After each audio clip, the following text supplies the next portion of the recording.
Well, and maybe you're not affectionate. That's not the point.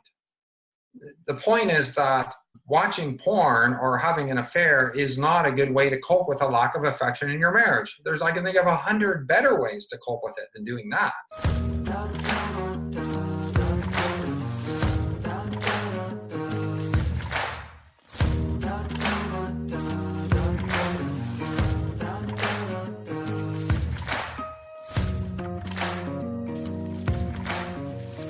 And so today I am very happy to be joined by someone I've gotten to know over the past few years. It is Paul Lavergne. He is a registered psychotherapist and certified sexual recovery therapist from Turning Point Counseling.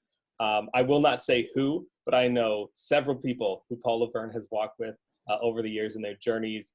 And I found out about him because of all the people who were telling me that he was helping them. And so if the proof is in the pudding, then the pudding is great. And I'm super happy to have Paul with us this, I don't know what time I'm posting this when I record this. So having Paul join us today. Yeah, super happy. Thanks, Paul. Thanks for doing this, taking time out of your busy schedule. And this isn't too different from some of your sessions, right? Because you do a lot of online counseling, right?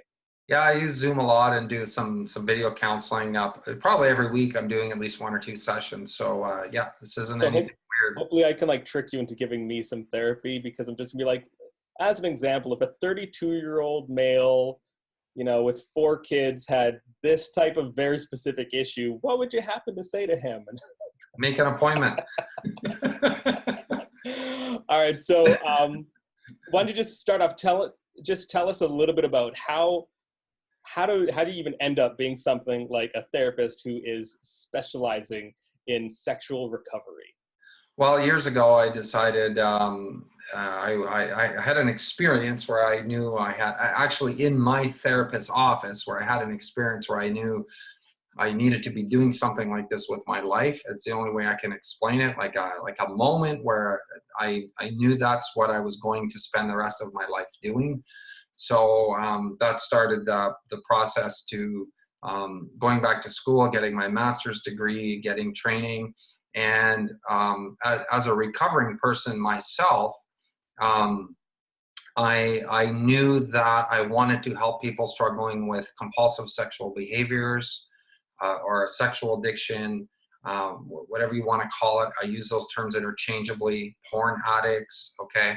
And so I got additional training with the American Association of Sex Addiction Therapists, and I was mentored by Doug Weiss, who started that. And he basically taught me everything I knew to get started on that. And I very quickly developed, sort of a niche in my practice where I started helping people with a wide range of compulsive sexual behaviors and their partners. And that was 7 years ago, and it's just been going since then. And would you say there's been an increase in the past few years of the people who are willing to maybe identify as someone who has a compulsive porn addiction, or however they're gonna name their specific problem? Right. So there's what we can see and what people say, and there's what's actually going on. So underneath the surface, this is incredibly rampant everywhere. And I don't have a statistic to back this up, but I'm guessing it's probably the fastest growing addiction out there.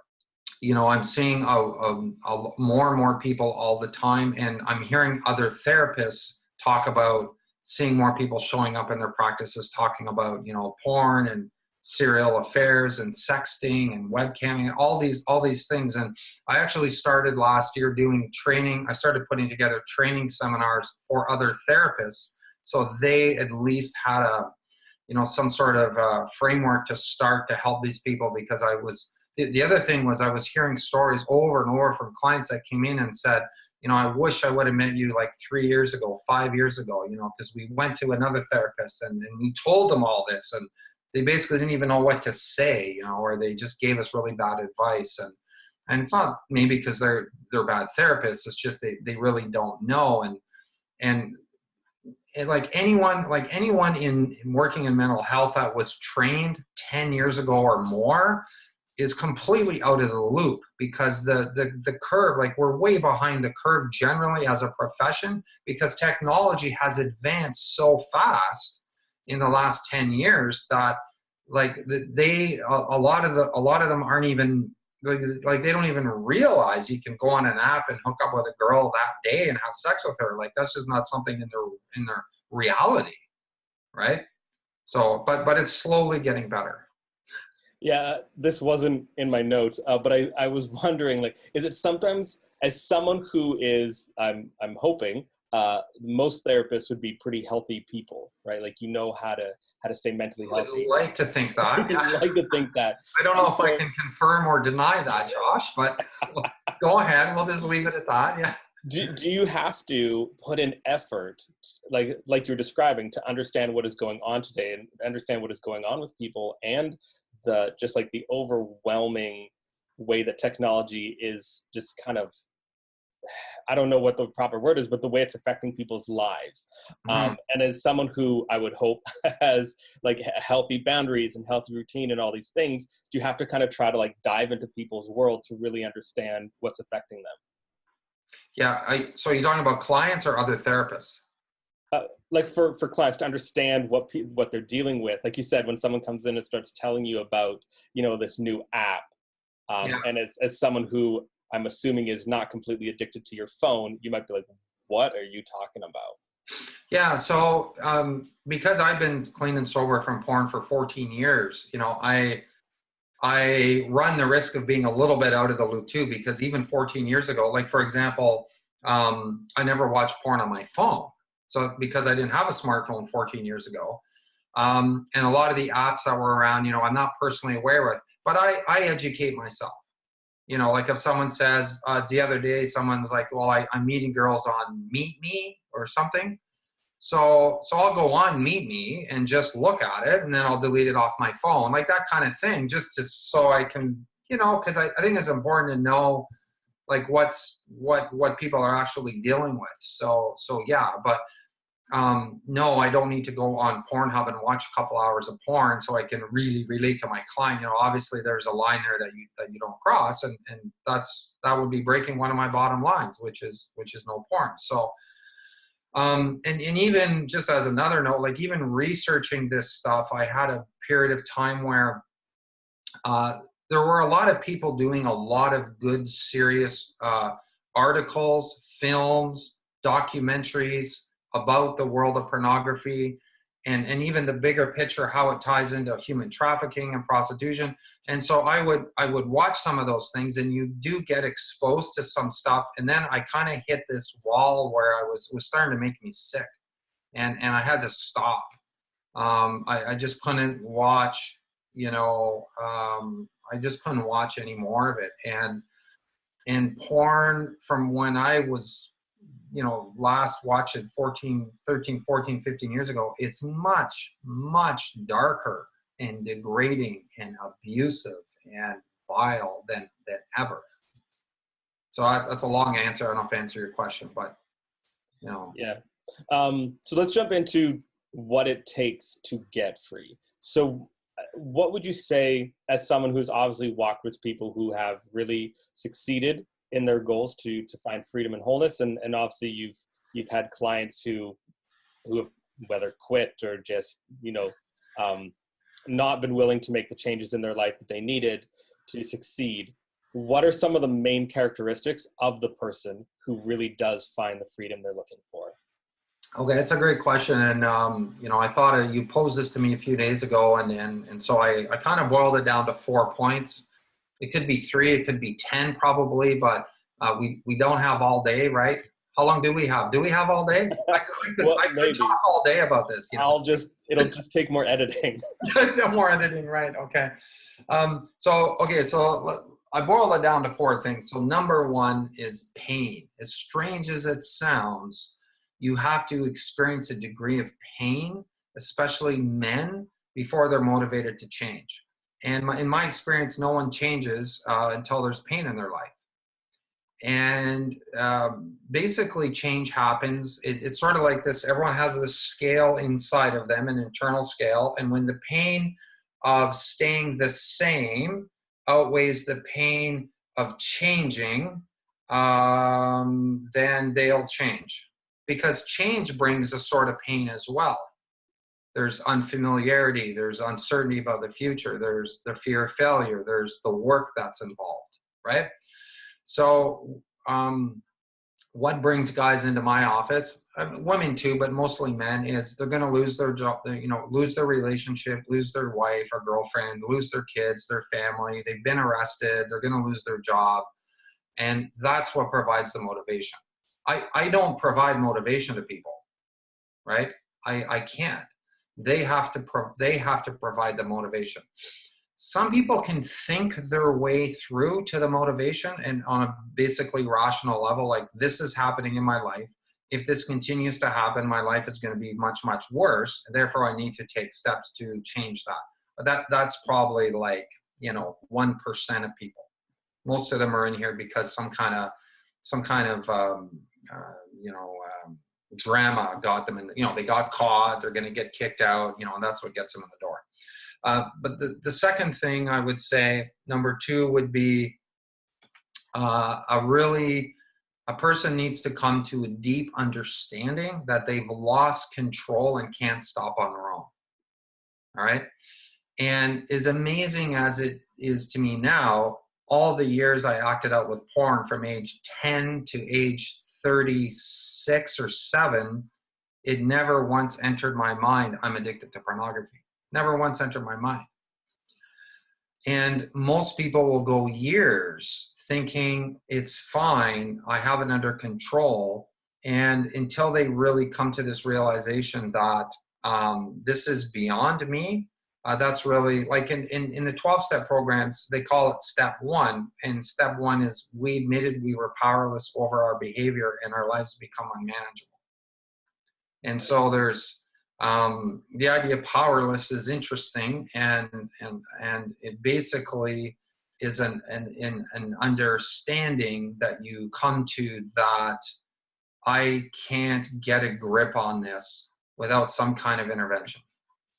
And I mean like a really deep, like that has to go really deep. And when that hits you, that's actually very that's like earth shattering. Okay, when you really get a hold of that. And it takes a lot of, even guys in recovery, I'll see them come every week for 6 months before they really even are ready to do that step 1. I'm powerless over this. Mm-hmm. The third thing would be you need a system put into place that will allow you to experience recovery. Okay, so the easy thing and the intuitive thing that people think to do is, try harder. Okay, so because in a lot of areas that will work, right? Okay, you're trying to do this or this or this, and sometimes you're just not putting enough effort into it. And if you put more effort into it, you will find success. Okay, so you're a B average, but if you actually study an extra hour a night, you can bring it up to an A average because you just put more effort in. That doesn't work in this, which is what's really baffling to a lot of people, because it's not about more effort. It's about having a system in place, because recovery is the word I use for recovery is just the word I use for, the process of changing out of a compulsive behavior. Okay. And it could be anything, drugs, alcohol, porn, shopping, eating, doesn't matter, right? But recovery is an emergent quality. So it emerges out of other things that you have in your life. So basically, when you start to structure your life where I'm getting professional help, a coach or a counselor, I have real accountability. I have an actual understanding of the cycle I go through, what my triggers are, and I'm able to articulate that. And I have behavioral remedies, I call them, in place for those triggers. I'm part of a group that supports me. I do my reading to empower myself and increase my knowledge. All of that together results in the experience of recovery. So that's completely different than try harder. Right. Right? Yeah, it's not a pickle jar. That's right. And people mistake, and I was like this because back when I watched porn, I was a binge user. So I could go weeks or months without watching it and trick myself into thinking, oh, I'm okay now. But that's just what we call white knuckle change. There wasn't any real structural change in how I was doing my life in relation to that behavior. So a lot of people can kind of fool themselves into thinking they don't have a problem because, they're too busy, they're distracted or whatever, or they just maybe do have a lot of willpower and they can plow through for a few weeks and then they end up slipping up, and you can stay in that cycle for years. And I've seen that. So the fourth thing would be an understanding that this is a marathon, not a sprint. We've all heard that. It's a bit of a cliche, but there's, like all cliches, there's some truth in it, right? And when I say that, I mean that it takes about a year of abstinence from compulsive behaviors for your brain to actually rewire itself, like on a cellular level, because it will change. Like your brain changed to make you a porn addict, for example. And as you enter recovery for that, it starts, because our brains we have neuroplasticity, they start to change back into a healthier state.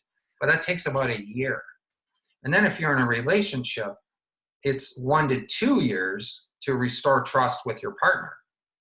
And a lot of guys don't really understand, no one understands that coming in. Mm-hmm. They think, oh, I haven't watched porn in 3 weeks. What's the problem? Don't you trust me? Right. Heck no. Talk to me in 2 years.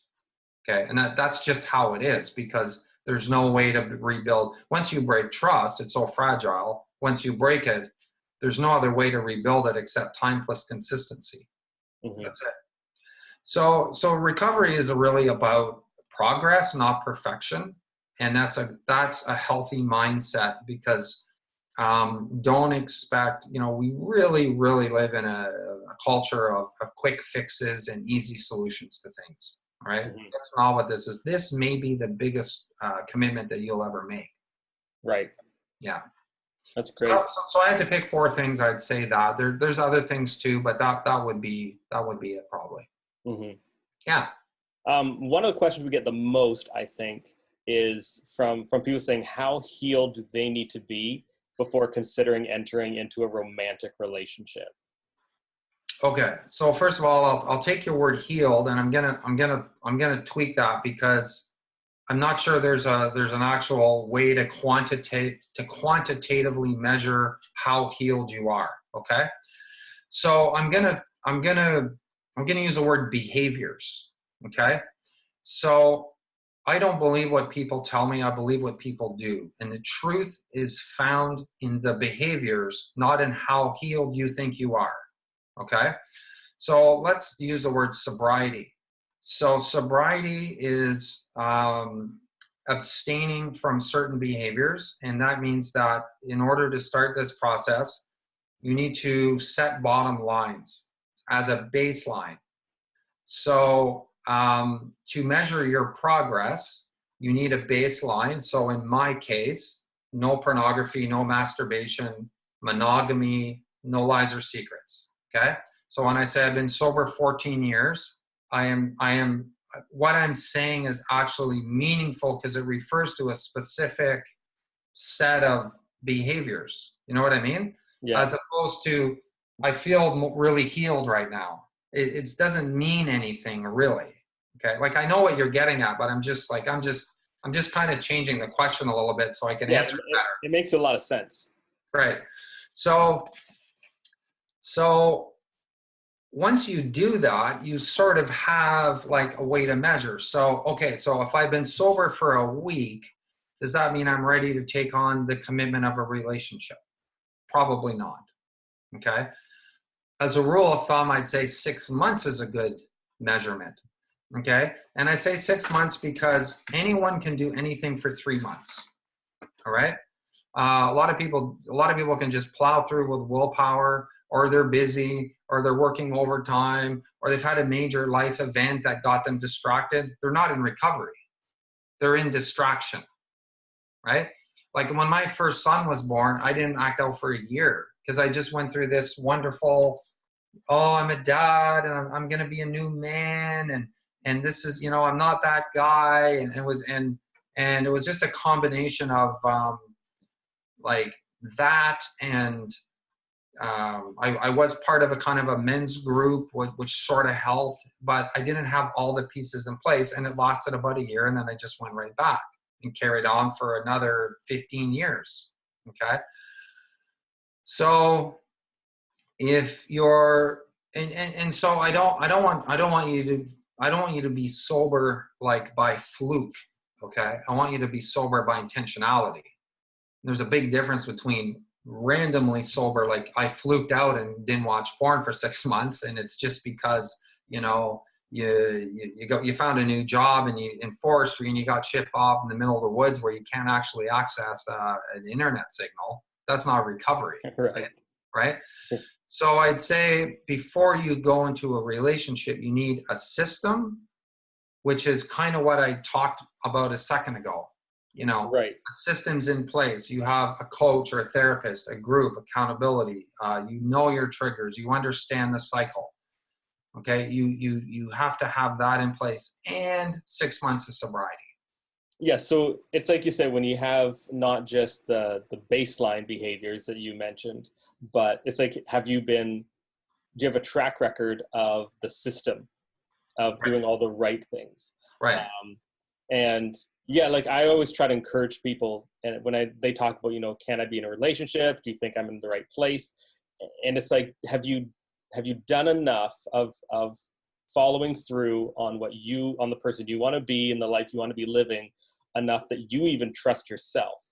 And right. if someone asks me about being in a relationship with someone who has a history of porn addiction or whatever they identified as compulsive behavior, I'll just say, like, do they have people around them? Like, is their system obvious?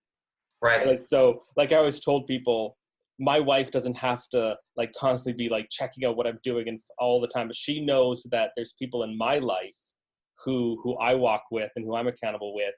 And like, if I acted out, she would know, because I'd come home with a black eye because my friend would punch me in the face. Like, Right. You know what I mean? And so Right. it's like my system, how I'm trying to live, it should be obvious to the people around me. And that's how, like, she asked me straight up before we started dating if I was addicted to porn, and I was able to tell her my whole story and what my journey was like. But then also, again, like, she knew the people in my life who I was walking with. So like I said, that trust was there, because it wasn't even just trust with me, but it's like trust with the people around me. Right. Yeah. And I know I like what you're saying there. And it's interesting she asked you that question, because my other part of that, the flip side of my answer to that for girls watching this, maybe could be guys, but mostly girls watching this that are thinking of, you're in a relationship or you're thinking of getting in a relationship with a guy. I please don't be naive about this. Now, 30 and under, women 30 and under tell me they don't know a guy that doesn't watch porn. So there's a noticeable demarcation between 30 and under and 30 and over, because 30 and under literally grew up with the internet. Okay, I didn't even get high-speed internet till I was like 28 or something. Okay, but it's much more normalized for them. But people older than that, they literally, like, they're just very naive. They literally have no idea that there's actually such a thing as being addicted to pornography. Or they think pornography is Playboy magazine, right?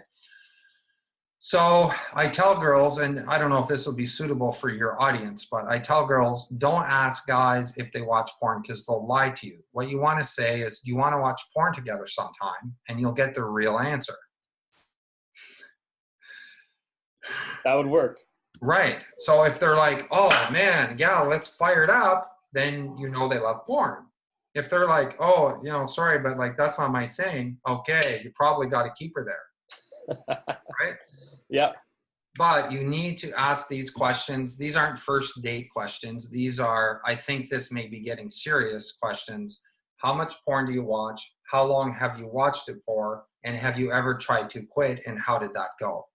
And I know we're going to get to, I think, another question about, you know, how to have that conversation, like how women should address that. But I don't know. It's just basically have a track. You said it. Have a track record. You know, and this is what I was going to say. If you can't articulate, so if I'm asking you, Josh, you know, have you been sober from porn how long have you been sober from porn? You say, okay, 6 months.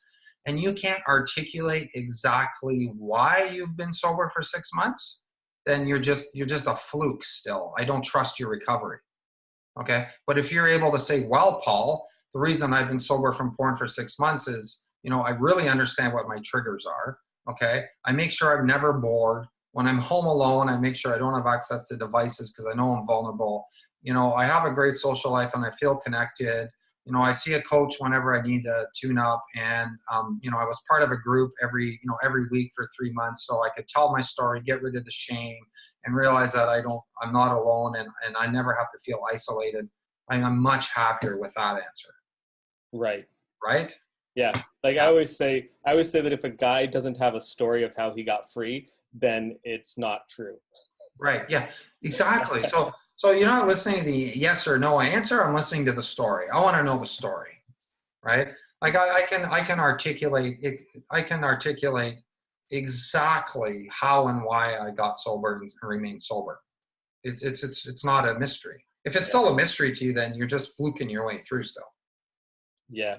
So to what you referenced just a minute ago, what should you do if instead of it being disclosed to you, you discover your spouse's porn addiction, right? Men or women, so many stories, you find their phones laying there, or, you know, they forget to clear the browser history. There's so many different stories. So how in the world can you handle that? Yeah, that's a great question. So I came up with 6 steps you can go through.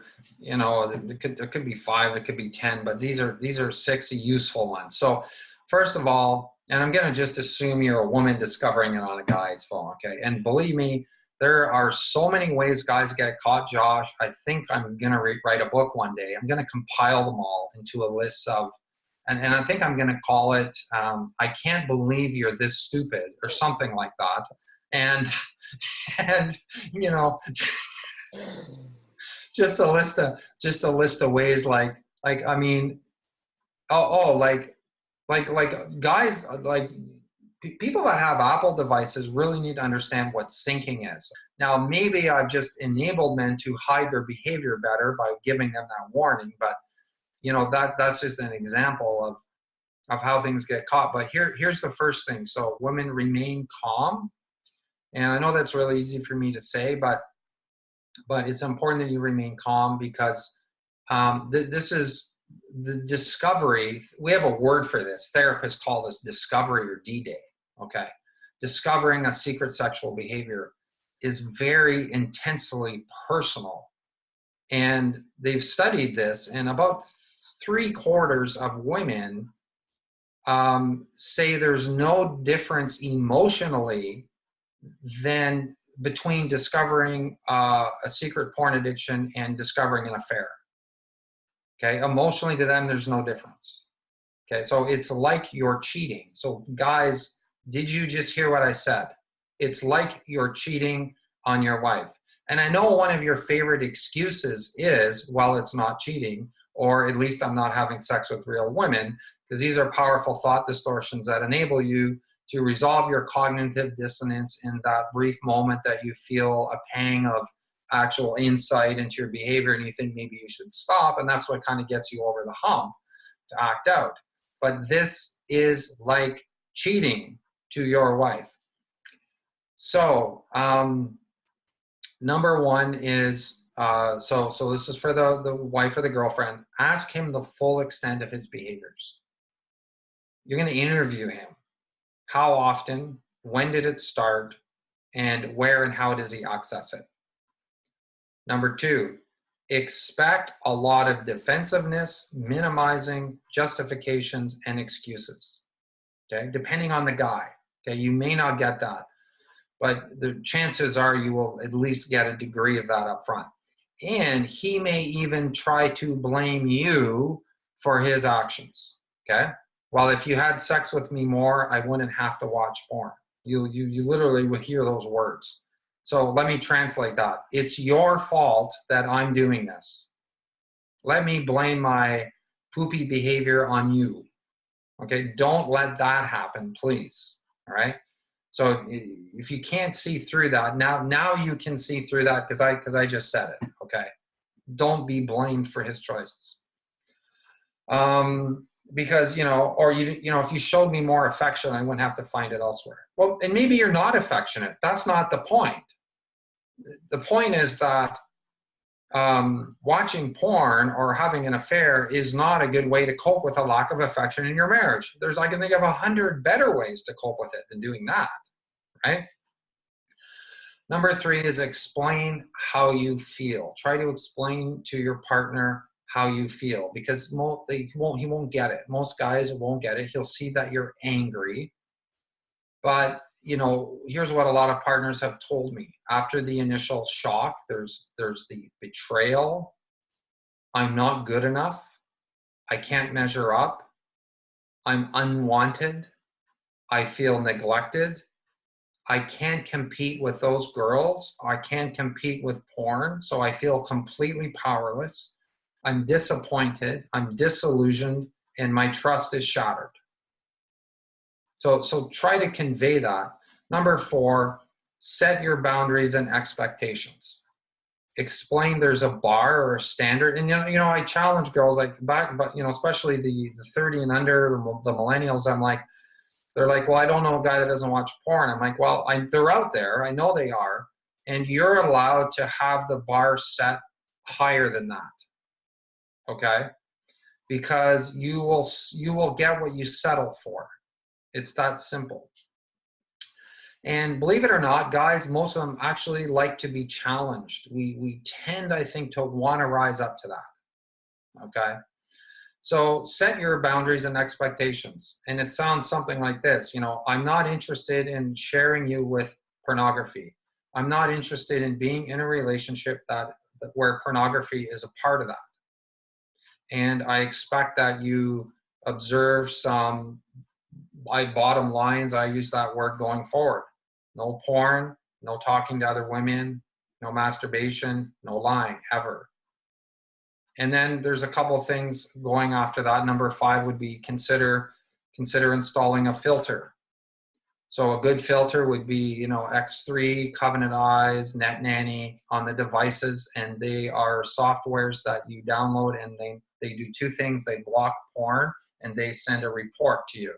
So this will send a report to you about the sites that your partner's on. And then number 6 would be consider getting professional help. And if this is a long-standing problem, and especially if it's escalated from, say, pornography to webcamming to chatting other girls, rub and tugs, okay, he's going to need professional help. There's very few guys that have escalated to that degree that just go, okay, well, I'll quit. I'm going to quit. And then they just quit. I guess they're out there. I've just never met any. Yeah, I always tell people in terms of the question of whether or not they should see professional help. And I think the one thing that people don't realize is that it's more than just help with not watching porn, but the way that watching pornography affects you. I didn't realize that I was going through this when I was, but I'm so grateful that immediately after I was really start to deal with my porn addiction, I just entered into a really, really good season of having just a lot of guys around me who are very much discipling me, mentoring me in all sorts of ways, so that I wasn't just focused on not watching porn, but also healing from the pain that porn caused me. Right? Yes. That it affected me in ways that hurt me. Oh, yeah. And so it wasn't just focused on, I need to stop the behaviors that's hurting the people around me, but also healing from the pain that it caused me. Right. And so it doesn't matter if you say, well, maybe I can stop watching pornography without a professional therapist. You still could really use a therapist to help you realize the ways that you're hurting from Yeah. your own behavior. Right. Well, and that's a great point. And when I say, when I said a minute ago, like expect defensiveness and anger from him, that's because there's a tremendous amount of shame and guilt that goes with this. Like he knows, like deep down, he knows he shouldn't be jerking off to pictures of other naked women when he's married. Like he knows that. And the defensiveness and the anger and the blaming is a desperate attempt to deflect the attention from his shame. Right. And that's why groups are so powerful, Josh, because when you go to a room full of guys, share like the worst part of yourself and the worst things you've ever done, and they all nod their head and go, thanks for sharing, we love you, that's very healing. Or it doesn't have to be a group, but it could be relationships or circle of friends, or if you're part of a faith community, maybe a pastor or something, but that has to happen at some point. So yeah. Well, thank you very much for doing this. No problem. And yeah, it's just it's so, I think, encouraging to me to see people like yourself who took the time to go to school and like do all the work to become a therapist. I think there's a lot of people now who want to, join the fight against pornography. And when they look at the two of us talking, most of them go, oh, maybe I can be like Josh and I'll speak out about pornography. And I would say, no, if you're going to take away anything from this video, you should be like Paul. You should go to school. You should put in the time and effort so that you can help other people. I see what I do is far less impactful than what people like you do. And I just appreciate the fact that you put in the time and the effort and the cost and everything to be able to help people the way that you do. If people want to contact Paul, and contact Turning Point Counseling, we'll put all the information in the description of this video, and you can start your journey of healing and wholeness and running that marathon. You can start that today just by clicking on the links below. Thank you so much for doing this, Paul. All right, Josh, it's great to chat with you again. Thanks so much for having me, and thanks for all the work you do over there at Strength to Fight for raising awareness and having these conversations. I think it's amazing, and please keep going with this.